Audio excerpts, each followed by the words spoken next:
같이 나누고 있습니다. 성찬은 한마디로 말해서 여러분들 페이지 46페이지입니다. 오늘 80문을 할 차례인데 그 80문을 들어가기 전에 지난주에 우리가 했던 것을 다시 한번 되새겨 볼 수 있도록 하겠습니다. 성찬은 여러분들이 익히 알고 계시는 바와 같이 주님의 죽으심을 기념하는 예식입니다. 기억하는 예식입니다. 떡과 포도주를 사용하여서 십자가에서 고난당하여 죽으신 주님의 대속의 죽으심을 기념하는 예식이 바로 성찬 예식입니다. 지난주에 우리가 이 성찬 예식에 관한 여러 입장들을 우리가 살펴봤는데, 로마 카톨릭 교회와 루터파는 이 성찬에 사용되어지는 떡과 잔이 그리스도의 살과 피로 변한다, 혹은 떡 안에 그리고 떡 아래 떡과 함께 그리스도의 살과 또 그리스도의 피가 거기 함께 한다라고 그렇게 가르친다고 했습니다. 그래서 로마 카톨릭의 성찬관을 화채설이라 그렇게 얘기했고, 루터파의 성찬관을 우리는 공제설이라 그렇게 얘기했습니다. 그런데 이 떡과 잔은 실제 그리스도의 몸과 살과 피로 변하는 것이 아니라 단지 하나의 표상이고 그리고 상징이죠. 그래서 실제 살과 피로 변하는 것도 아니고 살과 피가 그 안에 이렇게 임하는 것도 아닙니다. 그래서 스위스의 종교개혁자 찌빙글리는 이것은 단지 떡이요, 이건 단지 잔이다, 이렇게 말하면서 이것은 주님의 살과 피를 상징하는 것이다, 표상하는 것이다, 그렇게 가르쳤습니다. 그래서 찌빙글리의 성찬관을 기념설 혹은 상징설이라 그렇게 얘기했습니다. 근데 칼빈은 여기서 한 걸음 더 나아가죠. 그래서 성경의 말씀을 묵상해서 이것이 주님의 살과 피를 상징하는 것, 표상하는 것은 맞지만 성찬이 단지 그것을 기념하는 데서 그치는 것이 아니다. 기념하는 데서 그치는 것이 아니라 우리가 믿음으로 이 떡과 잔을 받을 때 성령에 의하여서 그리스도와 하나 되어지는 영적인 연합, 영적인 임재가 이 성찬 가운데 임하게 된다, 그렇게 가르쳤습니다. 그것이 요한복음 6장 56절과 57절에 분명하게 기록되어 있죠. 요한복음 6장 56절에 보니까 내 살을 먹고 내 피를 마시는 자는 내 안에 거하고 나도 그의 안에 거하나니, 영적 연합을 가리키는 거죠. 하나됨을 가리키는 것입니다. 여기서 내 살을 먹고 내 피를 마신다고 하는 것은 어떤 의미라고 그랬습니까? 그리스도를 영접하는 거예요. 우리의 입을 통해서 떡과 잔을 받아들이듯이 우리의 영혼이 믿음으로 그리스도를 영접하는 것을 가리켜서 내 살을 먹고 내 피를 마시는 것이라 주님이 말씀하신 거잖아요. 그러니까 그렇게 되는 사람은 내 안에 거하고 나도 그의 안에 거하나니, 영적인 연합, 하나됨이 이루어진다는 것입니다. 그래서 칼빈은 성찬에 사용하는 떡이 그리스도의 살과 피로 변하는 것도 아니고 그 떡 안에 그리스도의 살과 피가 살이 있고 그 아래에 있는 것이 아니다, 표상이고 상징이다, 하지만 거기서 그치는 것이 아니라 믿음으로 받아들일 때 성령을 통하여 하나 되어지는 영적인 연합, 영적인 임재가 임하게 되는 것이다 라고 성경의 가르침을 분명하게 드러냈습니다. 그래서 오늘 이제 지난주 우리가 같이 나눴던 내용이고요, 오늘 제 80문으로 들어가 보겠습니다. 여러분들 교재 46페이지에 보시면 80문 나와 있는데요, 주의 만찬과 로마 교회의 미사는 어떻게 다릅니까? 그랬습니다. 로마 교회에서 매주 행하는 이 미사와 성찬이 어떻게 다르냐? 천주교의 대표적인 제의가 바로 미사입니다. 영어로는 MASS, 메스라고 그렇게 얘기하는데, 이 미사라는 말이 어떤 용어인지 우리는 좀 알아야 될 것 같아요. 근데 이 미사라는 말은 라틴어입니다. 라틴어인데 저는 전에 미사라는 말이 한자어인 줄 알았어요. 아름다울 미자에다가 일사자를 써서 아름다운 일이다 이렇게 생각했는데 제가 잘못 안 것이고요. 미사라는 말은 라틴어에서 근거한 말입니다. 여러 유래가 있는데 어느 하나 분명하게 라틴어 어디에서 왔다 이렇게 분명하게 얘기하는 곳이 없어요. 그래서 대략적으로 세 가지 추측을 하는데, 첫 번째가 이 미사라는 말은 신명기에 나오는 곡물, 드리는 제물 있잖아요. 자의로 바쳐지는 예물, 이것을 가리키는 히브리 말이 마사예요. 마사인데 그 마사에서 유래된 말이 라틴어의 미사다. 그래서 미사라는 말은 자원하여 드리는 예물에서 근거한 히브리어 마사에서 왔다라고 하는 것이 첫 번째 유래예요. 두 번째 유래는 뭐냐면 미사라는 말은 죄사함을 뜻하는 라틴어 레미시오라는 말이 있습니다. 레미시오라는 말이 있는데, 이 죄사함을 뜻하는 레미사, 스페링은 REMMISIO입니다. 레미시오라는 말에서 왔다. 그래서 미사는 죄사함을 뜻하는 말이다. 이런 유래가 있습니다. 세 번째로는 미사라는 말은 보내다라고 하는 미시오라고 하는 라틴어에서 유래됐다. 그래서 이 고대 교회에서는 설교가 끝나면 집사 하나가 교회에 일어나서 교회 전체를 향하여서 큰 소리로 교회 내에 초신자가 아직 남아 있으면 나갈지어다라고 외쳤다고 합니다. 지금은 우리 현대교회는 누구나 다 들어오잖아요. 예배당에 누구나 다 들어와서 예배 드리고 뭐 열린 예배도 있고 구도자 예배도 있는데, 여러분들이 이제 저 서구나 동구에 가면, 터키나 그리스에 가면 예배당 형식이 우리와 틀린 걸 발견할 수 있죠.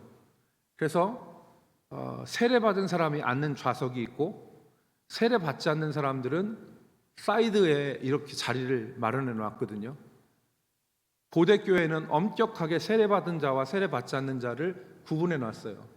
그러니까 말씀의 선포가 끝나면 여기서 이제 성찬이 이제 시행되어지는데, 이 성찬이 시행되어질 때 세례받지 않는 사람들, 초신자들은 교회에서 나갈지어다라는 말을 외쳤는데, 그때에 미시오라는 말을 썼는데, 그 미시오라는 말이 나가다는 뜻이에요. 나가다는 거, 내보내다. 여기서 미사라는 말이 유래되었다라는 그런 설이 있습니다. 그렇지만 어느 하나도 확정적인 것이 없습니다. 확정적인 것이 없는데, 그래서 이 미사는 네 가지 순서로 이루어지는데, 첫 번째가 개회, 두 번째가 말씀의 전례, 세 번째가 성찬의 전례, 네 번째가 폐회입니다. 그런 순서로 이루어지는데, 미사에서 가장 중심이 되어진다고 하는 것은 영성체라고 하는 것입니다. 여러분이 들어보셨겠지만 너 왜 교회 가냐? 그러면 천주교인들은 영성체 받으러 간다, 영성체 하러 간다, 그렇게 얘기를 합니다. 이때의 성체는 거룩한 몸이란 뜻이에요. 그래서 성체를, 영자가 수령하다 할 때 영자예요. 받는다는 뜻이거든요. 그러니까 거룩한 몸을 받기 위해서, 그것이 이제 미사라는 것입니다. 이렇게 여러분들이 이제 미사를 대략적으로 이제 이해하시겠는데요. 저는 천주교회를 나가본 적이 없습니다. 그런데 제가 2008년에 교회에서 잠깐 이제 사임을 하고 나가 있을 때 대전 시내에 있는 교회들을 이렇게 좀 돌아다녔어요. 교회 탐방을 했는데 법동에 있는 영락교회를 이렇게 가서 예배를 주일날 드렸어요. 주일에. 근데 이제 그 앞이 법동 성당이었어요. 그래서 저기를 한번 들어가 보자. 내가 지금 아니면 언제 들어가 보겠는가 해가지고 한번 들어가 봤더니 진짜 이제 미사를 드리고 나서 개회, 말씀의 전례, 그 다음에 이제 성찬하는데 한 줄로 쭉 써가지고 나와서 그 신부가 주는 떡, 전병이죠. 납작한 전병을 입에다가 이렇게 넣어주면 그걸 받고 들어가는 일들을 하더라고요. 그래서 그때 한번 경험을 해봤습니다. 그런데 지금 이제 묻는 것은 그거예요. 주의 성찬과 천주교의 미사가 어떻게 다른 것인가에 대한 물음입니다. 답을 보겠습니다. 여러분 답을 보시면 긴데 지금 화면에 보이는 때까지 끊어 읽도록 하겠습니다. 여러분 보십시오. 주의 만찬은 첫째, 예수 그리스도께서 친히 십자가 위에서 단번에 이루신 유일한 제사에 의해 우리의 모든 죄가 완전히 사해졌음을 확증합니다. 둘째, 성령에 의해 우리는 그리스도에게 연합되었으며 그의 참된 몸은 지금 하늘에 있고 하나님 우편에서 우리의 경배를 받으심을 확증합니다. 지금 이 설명은 무엇에 대한 설명이냐면 성찬에 대한 설명이에요. 성찬이 무엇이냐에 대한 설명이거든요. 그래서 성찬이 그리스도께서 십자가에서 이루신 완전한 그리고 영원한 희생제사, 속죄제사고 다른 어떤 제사가 필요 없는 완전하고 영원한 속죄제사로 우리가 그 십자가의 희생제사를 통하여서 우리가 구원을 받았다 하는 것을 확증하는 것이 바로 성찬이다.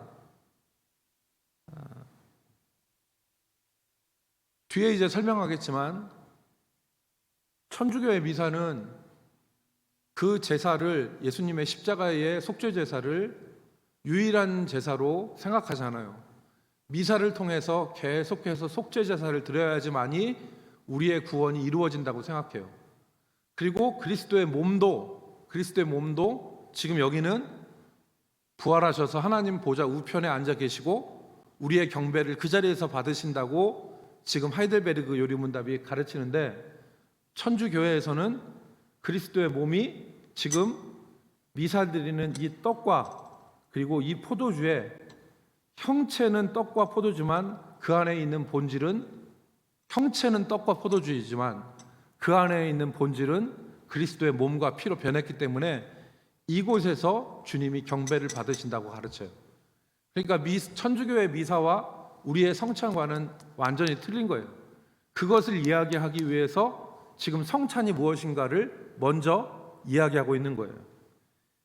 그러면 관건은 뭐냐면 주님의 십자가의 희생제사가 한 번 드려진 영원한 제사이냐 아니면 반복되어져서 드려야 될 제사이냐가 관건이겠죠. 지금 그게 관건 아니겠어요? 그럼 성경은 뭐라고 얘기하느냐? 성경이 그것을 증거하는데 여러분 히브리서 9장 12절 말씀을 보겠습니다. 히브리서 9장 12절 같이 읽읍시다. 염소와 시작. 염소와 송아지의 피로 하지 아니하고 오직 자기의 피로 영원한 속죄를 이루사 단번에 성소에 들어가셨느니라. 그러니까 영원한 속죄. 그러니까 옛날에 구약 시대 때 드렸던 이 제사장들이 드렸던 그 제사는, 그 속죄 제사는, 그 희생 제사는 다시 또다시 드려야 돼요. 기간이 지나면 또다시 드려야 되지만 십자가에서 드린 속죄 제사는 다시 제사가 필요 없는 영원한 속죄 제사요, 단번에 드려진 속죄 제사다. 이게 히브리서 기자가 얘기한 거예요. 오늘 우리가 읽은 히브리서 10장 11절 12절 말씀을 우리가 한번 보시면요, 거기 보시면 제사장마다 그랬어요. 제사장마다 매일 서서 섬기며 자주 같은 제사를 드리되 이 제사는 언제나 죄를 없게 하지 못하거니와. 지금 무슨 얘기를 하고 있는 거예요? 구약 제사를 얘기하고 있는 거예요. 여기서 밑줄 칠 말은 제사장이라는 말이에요. 제사장이, 왜냐하면 12절에 대칭이 되어서 설명하고 있기 때문에 그래요. 제사장마다 매일 서서 섬기며 자주 같은 제사를 드렸다는 거예요. 그런데 이 제사는 언제나 죄를 없애지 못하였는데 12절 말씀 보세요. 오직 그리스도는, 제사장과 대칭점에 있죠. 오직 그리스도는 죄를 위하여 다른 것이 있지 않다는 거예요. 영원한 제사를 드리고 하나님 우편에 앉으사 그랬어요. 하나님 우편에 앉으사. 그리고 히브리서 10장 14절 말씀 보면, 14절, 히브리서 10장 14절 말씀에 보면 그가 거룩하게 된 자들을 한 번의 제사로 영원히 온전하게 하셨느니라 그랬어요. 몇 번의 제사로? 한 번의 제사로. 그러니까 지금 짧게 읽었지만 구약 제사가 단기간에, 그리고 그것이 반복되어지는 제사라고 하는 것을 히브리서 기자가 드러내고, 히브리서 기자가 강조하는 것은 뭡니까? 그리스도의 십자가의 속죄 제사는 한 번의 제사고, 다른 것이 필요 없는 한 번의 제사고, 영원하고 완전한 속죄 제사다.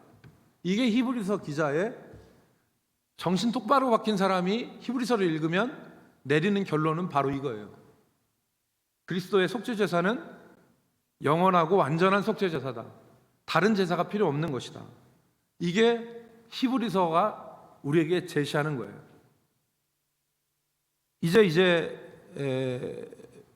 그 두 번째 설명은 뭐였냐면, 이 성찬을 통하여서 성령을 통해서 우리가 그리스도에게 연합되고, 아까도 말씀드렸죠. 칼빈이 얘기한 거라고. 성령에 의해서 연합되어지고 그리스도의 몸은 부활하여 하나님 보좌 우편에서 지금 우리의 경배를 받으신다는 거죠. 이것이 성찬의 우리가 알아야 될 부분이라는 거예요. 근데 이제 미사에 대해 설명합니다. 이제 80문의 답을 보시면 이제 미사에 대한 설명이 나와요. 그러나 미사는 그랬어요. 그러나 미사는 첫째, 정신 똑바로 차리고 이거 읽어야 됩니다. 그러나 첫째, 미사는 첫째, 그리스도가 산자들이나 죽은 자들을 위해서 사제들에 의해, 신부들을 가리키는 거죠.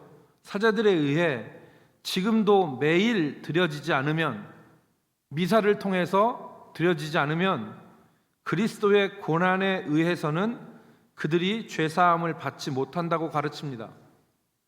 그리스도의 제사가 완전한 제사가 아니라 오늘 그리스도의 살과 피를 희생제물로 삼아서 사제를 통해서 속죄제사를 반복하여 드리지 않으면 죄사함을 받을 수 없다.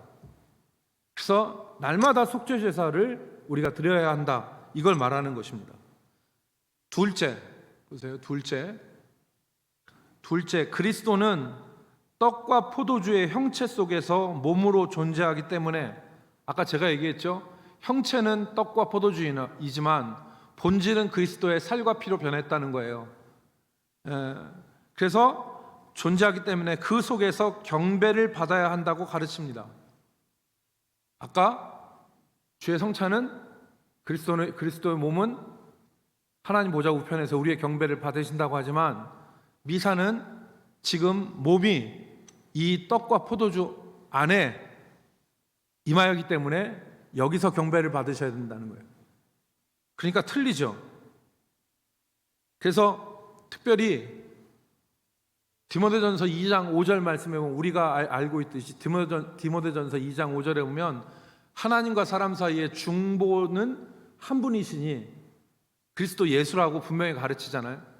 그런데 지금 천주교에서, 로마 교회에서는 지금 어떻게 가르치냐면, 그리스도의 살과 피로 희생제사를 드리는데 중보자가 누구냐면 사제를 통해서 그리스도의 살과 피로 희생제사를 드리지 않으면 구원을 얻을 수 없다. 그리스도를 한낱 희생제물로 전락시키고 사제를 하나님과 우리 사이에 중보자로 만드는 어처구니 없는 일을 하고 있는 거예요.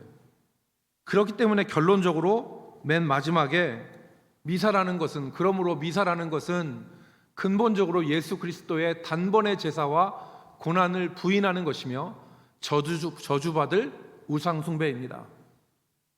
이게 결론인 거예요.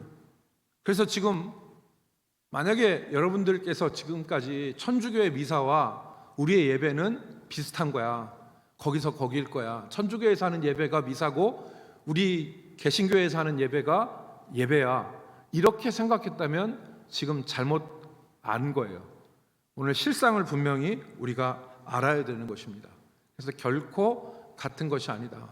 그것을 우리에게 깨닫게 하는 것입니다.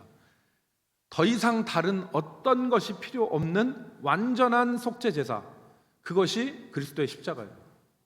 그리스도의 십자가로 완전한 속죄 제사를 드리고 우리는 그 속죄 제사를 통하여서 우리가 죄 사함 받고 구원받았다는 것을 믿는 믿음이, 그래서 오직 믿음으로 구원받는다고 말한 거예요. 우리가 그것을 기억해야 되겠습니다. 그렇다면 이제 81문은 이 성찬에 참여할 수 있는 대상이 누구인가를 묻는 거예요. 이 성찬에 누가 참여할 수 있느냐? 81문 질문을 보겠습니다. 누가 주의 상에 참여할 수 있습니까? 그랬어요. 답을 같이 보겠습니다. 답은 누가 성찬에 참여할 수 있는가? 자기의 죄 때문에 자신에 대해 참으로 슬퍼하는 사람, 그러나 그리스도의 고난과 죽음에 의해 자기의 죄가 사하여지고 남아있는 연약성도 가려졌음을 믿는 사람, 또한 자기의 믿음이 더욱 강하여지고 돌이킨 삶을 살기를 간절히 소원하는 사람이 참여할 것입니다. 성찬에 참여할 수 있는 사람을 얘기했어요. 그러나 외식하거나 회개하지 않는 사람이 참여하는 것은 자기가 받을 심판을 먹고 마시는 것입니다. 여기 성찬에 참여할 수 있는 대상을 세 가지로 설명을 했습니다. 자의적인 분류가 아니라 성경에 따른 분류인데요. 여러분 이제 고린도전서 11장 27절로 28절에 보면 그러므로 누구든지 주의 떡이나 잔을 합당하지 않게 먹고 마시는 자는 주의 몸에 대하여 죄를 짓는 것이니라. 그리고 28절 말씀에 보면 사람이 자기를 살피고 그 후에야 이 떡을 먹고 이 잔을 마실지니 주의 몸을 분별하지 못하고 먹고 마시는 자는 자기의 죄를 먹고 마시는 것이니라 그랬어요. 여기 사람이 자기를 살피고 그 후에야 이 떡을 먹고 이 잔을 마실지라고 했는데 자기에 대해서 뭘 살펴요? 자기에 대해서 뭘 살펴요? 뭐를 자기를 살피는 거냐, 살피는 거예요? 이게 자의적인 거 아니에요? 여러분 고린도후서 13장 5절 말씀을 보시면 고린도후서 13장 5절 말씀에 보면 너희는 믿음 안에 있는가 너희 자신을 시험하고 너희 자신을 확증하라 그랬어요. 너희는 믿음 안에 있는가 너희 자신을 시험하고 너희 자신을 확증해라. 살필 게 뭐예요? 내가 믿음 안에 있는가? 이걸 살펴야 되죠. 또 하나는 자기가 옛사람에서 돌이켜서 회개의 삶을 살고 있는가를 확인해야 되죠. 그것이 자기를 살피는 거예요. 한마디로 얘기하면 회개와 믿음을 살피는 거예요. 세 번째로는 하나님의 은혜를 사모하는지를 살펴야 되는 거예요. 그래서 여러분 이제 여기 보면 답에 보면 첫 번째 뭐라고 했냐면 자기의 죄 때문에 자신에 대해 참으로 슬퍼하는 사람, 그 사람이 첫 번째예요. 이것은 죄에 대한 뉘우침과 회개를 말하는 거예요. 죄에 대한 뉘우침과 회개가 있는가? 그것이 없고 죄악을 즐거워하고 죄악 가운데 있는 사람은 그 죄 합당하지 않는 사람이죠. 두 번째, 그러나 그리스도의 고난과 죽음에 의해 자기의 죄가 사하여지고 남아있는 연약성도 가려졌음을 믿는 사람, 이게 바로 믿음이에요. 믿음이 믿음 안에 있는지, 우리를 객관적으로 보면 절대적인 의의를 가진 사람은 아무도 없어요. 예를 들어서 하나님 앞에서 우리가 범죄하고 완전한 사람이 성찬을 받을 수 있다 그러면 우리 가운데 있는 사람 아무도 자격이 없어요. 그러나 예수 그리스도께서 나의 죄를 사하여 주시고 나의 연약성까지도 그의 은혜로 채워주시고 가리워 주실 것을 믿는 사람이 성찬을 받을 수 있는 거예요. 첫 번째는 회개요, 두 번째는 믿음입니다. 자신을 살핀다고 하는 것은 내가 회개에 합당한 삶을 사는가, 나에게 믿음이 있는가, 세 번째는 내가 은혜를 사모하는가. 세 번째가 무엇입니까? 세 번째가 오늘 하이델베르그 요리문답에서 가리키는 것은 뭐라고 했습니까? 또한 자신의 믿음이 더욱 강하여지고 돌이킨 삶을 살기를 간절히 소원하는 사람, 이 사람이 성찬을 받을 수 있는 사람이라는 거예요. 그러므로 어거스틴이 뭐라고 했냐면 담대하라, 담대하게 나오라, 그것은 독이 아니라 떡이라 그랬어요. 그러니까 하나님 앞에서 우리가 다 연약하기 때문에 그러면 객관적인 절대적 기준에서 보면 성찬 받을 사람은 아무도 없다라고 얘기할 수 있거든요. 그런데 그게 아니라고요. 절대적인 의가 아니라 우리의 연약성과 우리의 죄악을 사하여 주시고 하나님의 상에 참여케 하시는 하나님의 은혜를 믿는 사람, 그 사람이 성찬을 받을 수 있다는 거예요.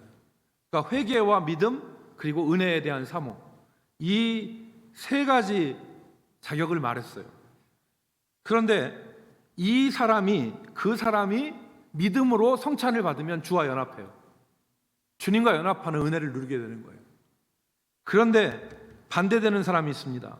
외식하거나 회개하지 않는 사람이 참여하는 것은 자기가 받을 심판을 먹고 마시는 것이다.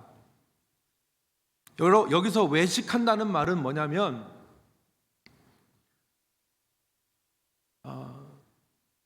겉으로 보기에는 하나님의 은혜를 사모하는 것 같고 또 죄에서 돌이킨 것 같고 그리고 믿음이 있는 것 같아요. 그러나 그 사람 안에 보면 전혀 그러한 믿음이 없어요. 그리고 죄악 가운데 빠져 있어요. 그런 사람이 외식함으로 성찬을 받는다거나 아니면 회개하지 않는 사람, 죄악 가운데에서 돌이키지 않는 사람, 그런 사람, 새 속에 물들어 있는 사람이 죄악 가운데서 성찬을 받으면 자기의 심판을 먹고 마시는 것이다. 그래서 그런 사람, 그런 상태에 있다면 성찬을 받지 않는 것이 좋습니다.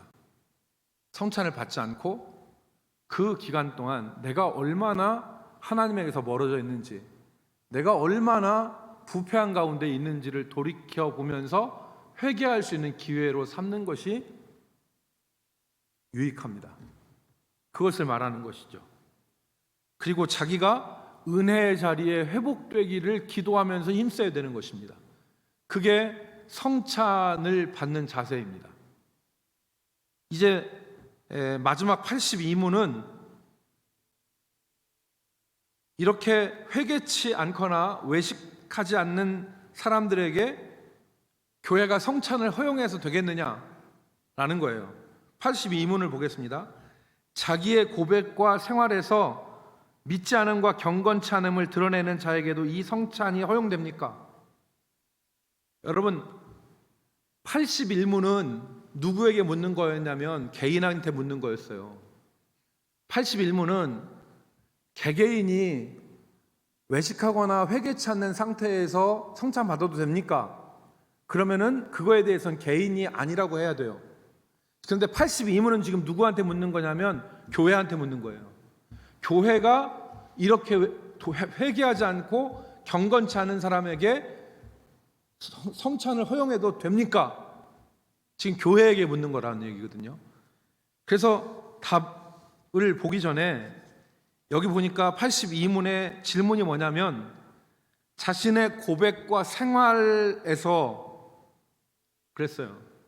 믿음은 고백과 생활로 나타나요. 믿음은 자기의 고백과 자기의 생활을 통해서 동시에 나타나는데 어떤 사람은 고백 가운데서는 예수 그리스도를 고백해요. 그러나 실제 생활에서는 믿음이 드러나지 않아요. 나는 믿는다고 하지만 실제 생활에서는 신앙이 드러나지 않아요. 그래서 디도서 1장 6절 말씀에 분명하게 말했습니다. 그들이 하나님을 시인하나 행위로는 부인하니, 그들이 하나님을 시인하나, 고백이죠. 입술의 고백입니다. 고백이나 행위로는 부인하니 가증한 자요 복종하지 아니하는 자요 모든 선한 일을 버리는 자니라.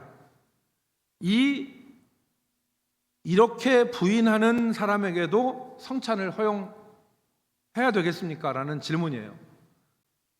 답을 보겠습니다. 답은 아닙니다. 아닙니다. 그렇게 되면 하나님의 언약이 더럽혀져서 하나님의 진노가 모든 회중에게 나타날 것입니다. 하나님의 언약이 더럽혀지고 그 사람뿐만 아니라 하나님의 진노가 회중에게, 교회에게 나타난다는 거예요. 어떻게 알 수 있느냐?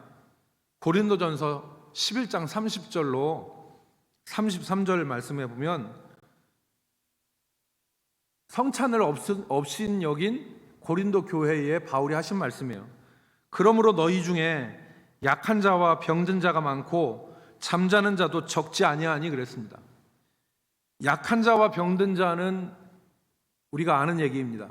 그런데 여기 잠자는 자는 죽은 자를 말하는 것입니다. 그러니까 성찬을 없인 여김으로 그 공동체에서 병든 자, 약한 자, 죽임을 당한 자도 있다는 거예요. 31절, 우리가 우리를 살폈으면 판단을 받지 아니하려니와.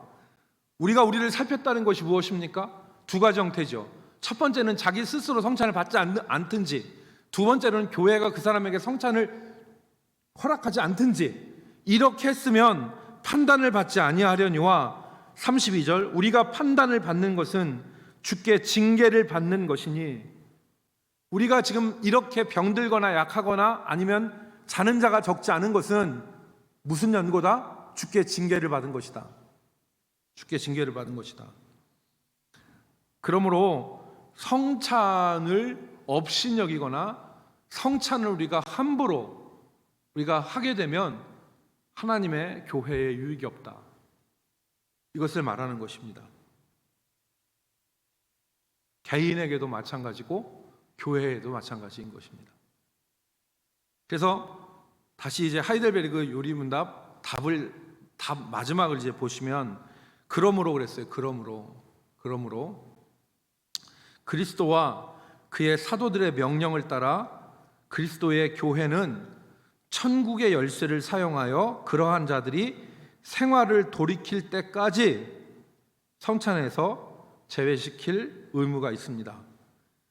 여기 천국의 열쇠가 뭐냐? 이것에 대해서는 83문의 문답이 기록되어 있어요. 천국의 열쇠가 뭐냐? 이제 다음 주에 우리가 다루겠지만 미리 얘기하면 말씀 선포의 권세와 교회에서 징계하는 권세입니다. 매면 매고 풀리면 풀릴 것이라 그랬잖아요. 말씀 선포와 교회의 치리의 권세, 이것을 천국의 열쇠라고 규정한 거예요. 그것을 통해서 그러한 사람들이 생활을 돌이킬 때까지 성찬에서 제배시킬 의무가 있다, 그렇게 얘기를 했습니다. 제 말씀을 정리하겠습니다. 오늘 우리가 80문에서 82문까지를 같이 봤는데, 성찬은 주의 죽으심을 기념하는 예식입니다. 이 성찬에는 회개와 믿음과 은혜를 사모하는 마음으로 참여하게 되고, 그렇게 참여할 때 우리는 우리의 믿음으로 성령에 의해서 주와 연합하는 영적인 유익을 누리지만, 그렇지 않고 함부로 이 성찬을 받으면 하나님의 심판을 먹고 마시는 것과 같은 우리 가운데 있는 하나님의 진노가 우리 가운데 임한다는 것을 우리가 기억해서 주의 성찬을 대할 때에 우리가 바로 대하고 믿음으로 대할 수 있는 저와 여러분이 되기를 주의 이름으로 축복합니다. 거룩하신 아버지 하나님, 오늘 날마다 대하는 우리의 성찬을 다시 돌아보고 이것이 형식적으로 그리고 외식으로 흐르지 않고 참다운 은혜의 방편으로 우리 가운데 시행되게 하여 주시옵소서. 그래서 우리가 회개와 믿음과 은혜를 사모함으로 이 성찬에 참여하게 하시고 이후에 우리의 믿음 가운데서 주님을 더욱더 사랑하는 마음이 드러날 수 있도록 인도하여 주옵소서. 예수 그리스도의 이름으로 기도 올리옵나이다. 아멘.